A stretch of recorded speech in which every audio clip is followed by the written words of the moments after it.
If you want to get in contact with me, the best way to do it is on Instagram. If you just want to say what up, if you want to tell me you love my videos, you can tell me you hate my videos, but the best way to do that is on Instagram. Peace, y'all. Jonny Fastlane here. So, JT from the City Girls is out of jail, and Peta damn near attacks Lil Kim. Plus, it seems like Drake is beefing with his dad. Let's talk hip-hop.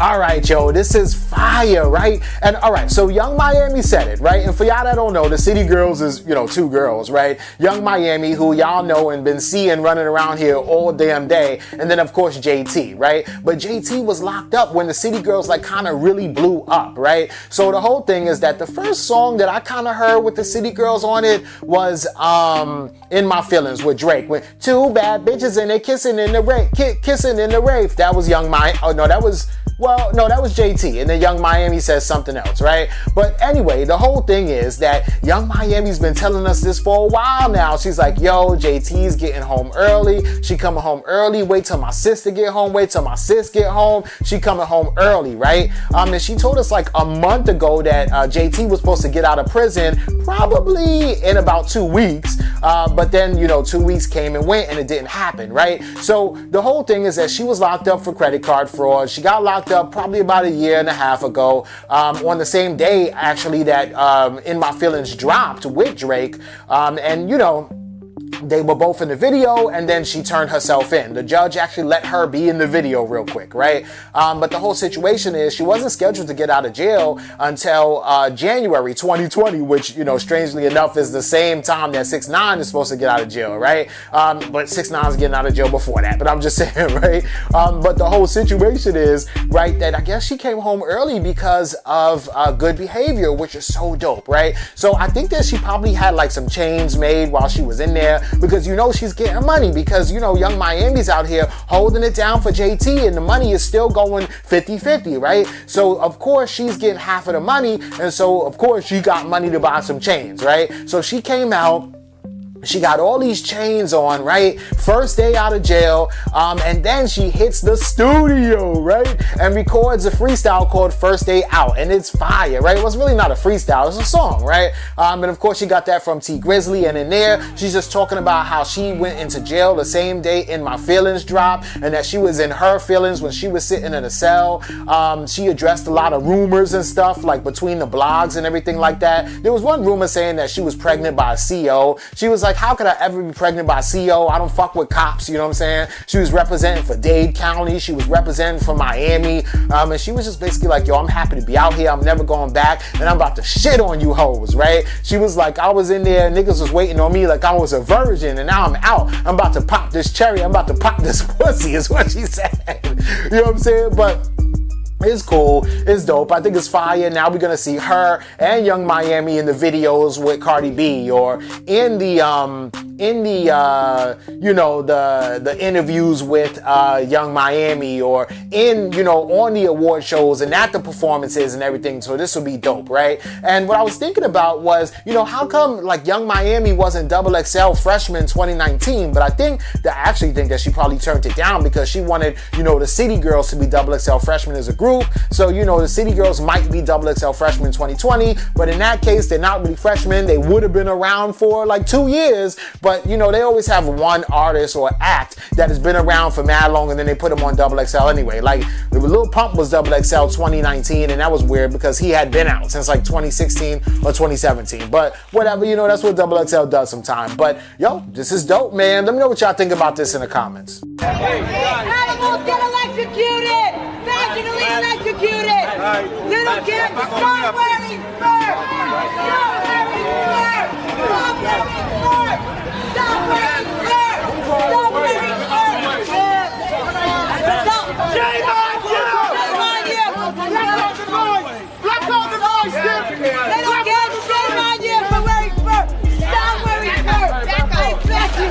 Don't come to wearing any fur! We got it! Stop wearing fur! We got this under control. I'm not going nowhere.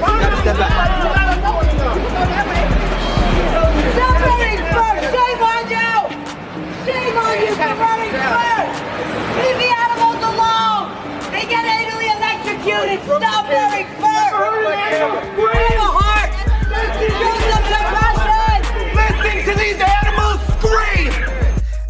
Yo, all right. So Lil Kim is like on her way to like a daily show or a morning show or something like that. And I think like she was gonna go on a show with like Keke Palmer and Strahan, right? And she still made it to the show, right? But this is crazy because it's like mad early in the morning yesterday. She's chilling, walking, minding her business. And you know, she's superstar Lil Kim. So you got all the media sitting up there with their cameras. It's probably like TMZ and Access Hollywood and E! Television. And everybody's just like, yo, Lil Kim, whatever, right? She's walking up the street. She's like a diva, you know, and she got her security with her. And then you got this woman, stop wearing furs, stop wearing furs. And this is crazy because these Peta people get crazy. They done did it to Gucci Man. They done did it to a lot of people, right? And I always think it's funny, like when Peta, they attack black people because usually they don't, right? I know a couple people in the fashion industry and they're like, usually they don't really attack black people. And maybe they think like, you know what? Niggas got enough on their plate. You know what I'm saying? So I ain't gonna mess with them, but I'm gonna come at these white people who want to wear furs and everything like that, right? And it's crazy also because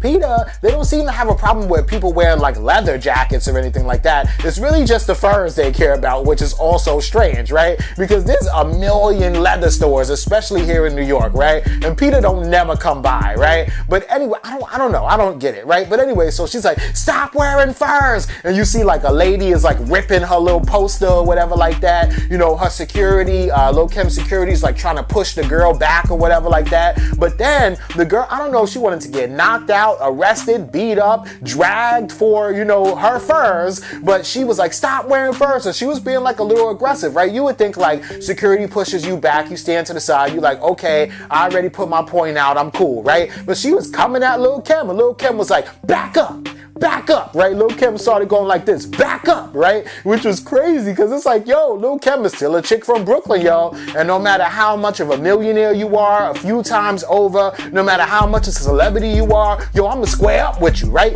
And we in New York, baby. You know what I'm saying? It's not like I'm in California. It's not like I'm in Sweden like A$AP Rocky. We in New York, baby. So try me. You better back up. You know what I'm saying? Done. You feel me? That's how this is real shit. Shit and make you feel shit. You know what I'm saying? But anyway, yo, it was funny. Lil Kim was cool, but that woman almost got slapped. And then you see Lil Kim security like, yo, chill. We got it, right? But let me know what y'all think about this in the comments. Why are you saying all of this different stuff about me, man? Like, this is not cool. And he goes, Dad, he sells records. So that was Drake's dad, right? Dennis Graham, right? I can't show the whole clip because the clip was a little bit longer, but I'll explain to you what the clip is. But if you want to see that whole clip, you should follow me on Instagram because that's where I put like a lot of stuff, right? That I can't put on these videos for like copyright reasons and all that stuff, right? But anyway, right? So the whole situation is Nick Cannon is interviewing Dennis Graham, right? And Dennis Graham is a celebrity in his own right, right? He's a jazz player, he's a musician, he's in a band, and he's also from New Orleans, right? It's funny because Drake, he's actually half white, half black, right? His mom's white, his father's black, and Drake grew up with his mom in Canada, right? And his mother is Canadian, right? And I guess like at a show one time, Drake's dad actually met Drake's mother, and you know, that was it, right? Drake's dad tells a story about how, you know, he was looking for a lighter for his cigarettes, and then some girl was like, hey, I got a lighter, and it was Drake's mom, and then, you know, after that the baby came, right? So I'm not even sure if they were like really in a relationship or anything like that, right? But with all that being put to the side, Nick Cannon basically asked Drake's dad about, you know, his relationship with Drake. Because now, today, we know that Drake, you know, loves his father, and he basically has his father with him on the road a lot of places. But but Nick Cannon basically was asking his father, like, how do you feel about like his lyrics and the way that he talks about his upbringing with you not being around when he was a child? You're around now, and that's cool, but you weren't around when he was a kid, right?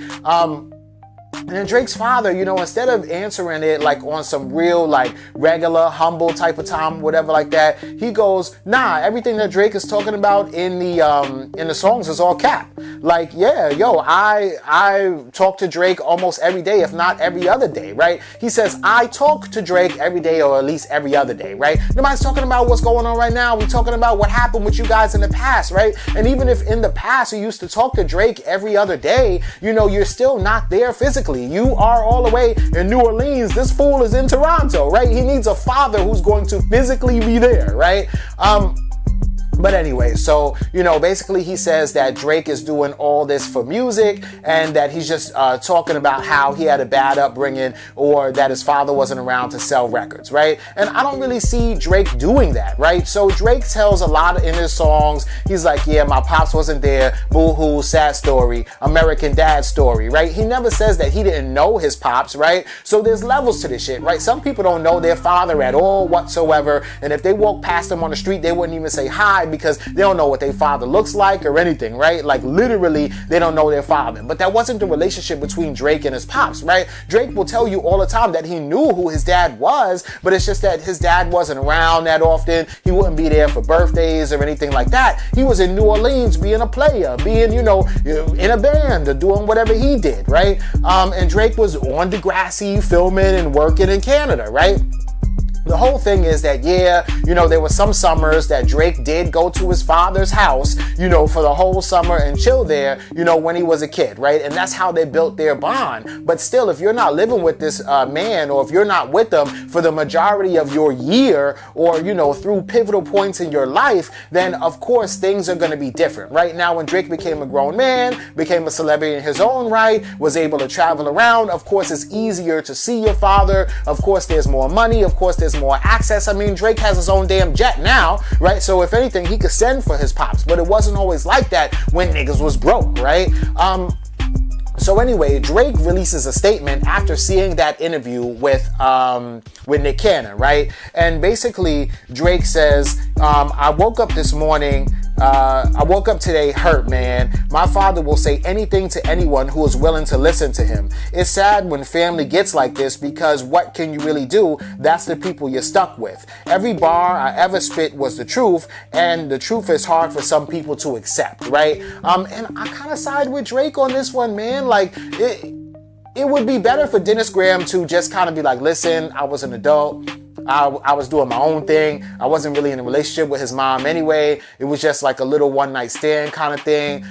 We weren't even from the same country. You know, she's from Toronto, Canada. I'm from New Orleans, America. And it just didn't work out, but I love Drake, and that's why I'm here today, right? Because if that was the case, Drake would have been like, okay, cool, and everything was good. But some people have a hard time. I mean, nobody wants to be the asshole father who didn't reach out to their son, right? And the fact that your son is loved by millions of people are going to look at you even worse. Like, how could you do that to Drake, man? How could you do it to him, right? They don't even ask their own father how you did it to me. They more mad about you doing some shit. How could you do it to Drake? You know what I'm saying? So it's all of that, right? And I get it, but Dennis Graham kind of fumbled the ball a little bit on this one, but you know, at the end of the day, I ain't here to judge, right? Because that is their business. That is family business. They will be okay. You know, they will make up. And, you know, whoever picked the side, they might not look at you the same, right? But then again, they are talking about it in public, right? So let me know what you think about this and everything else in the comments down below. Don't forget to like, comment, share, subscribe. Make sure you hit that notification bell. Follow me at Jonny Fastlane on Instagram. And y'all already know what to do. Peace.